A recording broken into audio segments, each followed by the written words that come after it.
मा कसम साथीभाइहरू होइन मेरो साथीले दुई दुई तिन तिनवटा चार चारवटा गर्लफ्रेन्ड बनाएर नि अब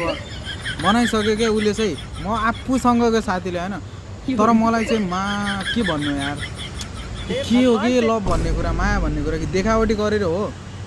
उसले त कसम त यस्तो यस्तो खान्छ नि केटीहरूसँग छोडिदेऊ आकाशको तारादेखि लिएर धरतीको माया कसम धुलो र आकाशको जुन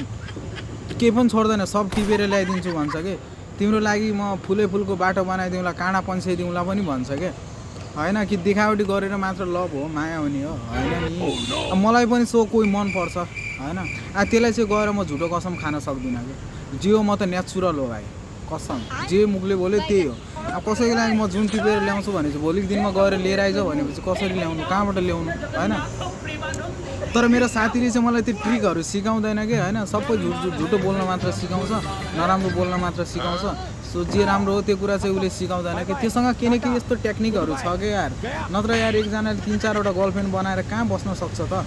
अब मलाई यस्तो लाग्छ सिधा गएर आई लभ यु भनिदिउँ भने फेरि 5 नम्बर चप्पलको छाप 7 दिनसम्म गालामा बस्न पनि सक्छ होइन तर मेरो साथी भनेको धोकेबाज हो होइन 4-4वटा गर्लफ्रेन्ड बनाइसक्यो तर मेरो अहिलेसम्म एउटा पनि छैन अब मलाई नि यस्तै लाग्छ तर मलाई गर्लफ्रेन्ड त चाहियो केटा हो होइन म सिङ्गल नै मर्ने हो साथीलाई अलिक दयामाया भन्ने कुरा छैन हामी सानैदेखि चड्डी दोस्त हो है भाइ नबिर्से ल